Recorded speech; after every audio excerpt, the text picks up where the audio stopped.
Hi, I'm Dr. Kelly Hudson from Backworks Chiropractic in Dexter, Missouri. I think the reason why a lot of people miss a proper diagnosis for low back and neck pain is that doctors tend to only concentrate on the area of the pain as opposed to looking at the person as a whole. When in fact the body doesn't look that way. And it's not their fault. It's not like they're bad doctors. They're doing what they're trained to do. But as doctors, we're trained to look very specifically at an area. So if someone has neck pain, we're going to put on our blinders and we're going to ignore everything but the neck. And if they have back pain, we're going to put on our blinders and we're going to ignore everything but the back. And the same thing with every other area of the body, which is not necessarily a bad thing to make sure you want to rule out fractures and pathologies and issues like that. But for most people don't have a broken spine. If so, that becomes very obvious and you wouldn't end up in my office. So the first rule of back pain is that the area of the pain isn't necessarily the area with the problem. And I know it's kind of hard to think about because most people don't think about it that way. But the example that I like to use is that if you and I have to load a bunch of boxes on the back of a truck and I am sitting on my duff the whole time, when we're done, you're going to be sore and tired, but you weren't the problem. The body works the same way. If you have certain muscles that aren't doing their job, and certain other muscles that are overcompensating, the overcompensating muscles oftentimes will hurt. And it doesn't matter what you do, if you don't address the underlying problem, if you don't address the muscles that aren't doing their job, then it's just going to keep coming back over and over and over. So the real trick to a good diagnosis is finding out what the underlying problem is. Hey, like I said, anybody can go to the site of pain and push on a sore spot or take some Advil. That's not hard to do. But the real trick is finding the underlying cause. Oftentimes people are told, oh, well, it's your arthritis that's causing your back pain, or you have a disc issue. But even if you do have arthritis or if you do have a disc issue, that is not necessarily the cause of the pain. I have a very interesting chart that shows spine problems in pain-free people. And if you look at that chart, you'll see that it's not uncommon for people with no pain to have arthritis or for people with no pain to have disc issues. So to blame those conditions on your pain without even looking at the way a person moves, that's just poor diagnostics.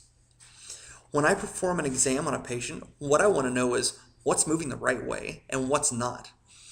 Because if any part of the body isn't moving well, we need to know why. Whether it is a joint restriction or a muscle tightness or a motor control problem where the brain isn't properly telling the muscles what to do. Every one of those three different causes requires a different treatment. So having cookie cutter treatments where everyone gets the same adjustment or the same stretches or the same exercise, it doesn't work. If it did, you wouldn't be watching this video. There's no single set of stretches or exercises that work for everybody, and what's good for one person may not be good for another. Injuries or long-term postural stress, like sitting in a computer chair for 8 hours a day, are common causes of pain. I mean, you don't have to be a doctor to know that the human body wasn't designed to sit in a cubicle in front of a computer for 8 hours a day, or to stand on concrete floors in a factory working a 12-hour shift. Those activities can absolutely cause problems. As a back pain specialist, it's my job to give you the best care possible, no matter what that might be. Now, 99 times out of 100, our office is absolutely the place to be if you have back pain. Now, if we decide that you need treatment options that are beyond what we do in the office, we have a very good working relationship with a number of neurosurgeons and orthopedists and local family practice doctors. Now, a lot of people will ask, how long does it take? A typical treatment schedule is about 12 treatments over the course of a month, but it can be as little as just a few treatments depending on your situation. If you've had a problem for more than a week or pain that is getting worse instead of getting better, you should absolutely call our office because this is the place to start. Because if I can't help you, I'm going to find somebody who can. Now, as far as cost goes, it really varies depending on your insurance and what your personal situation is.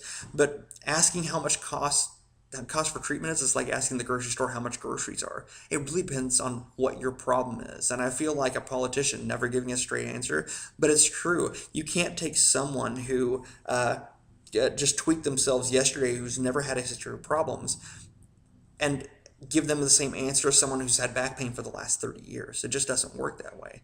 And we won't know for sure until we find out what the examination says.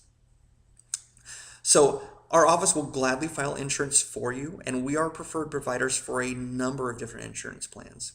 So if you or someone you know have back pain or neck pain or headaches, shoulder issues, anything like that, call our office, 624-1935, and let us take it from there, okay? Thanks. Have a good day.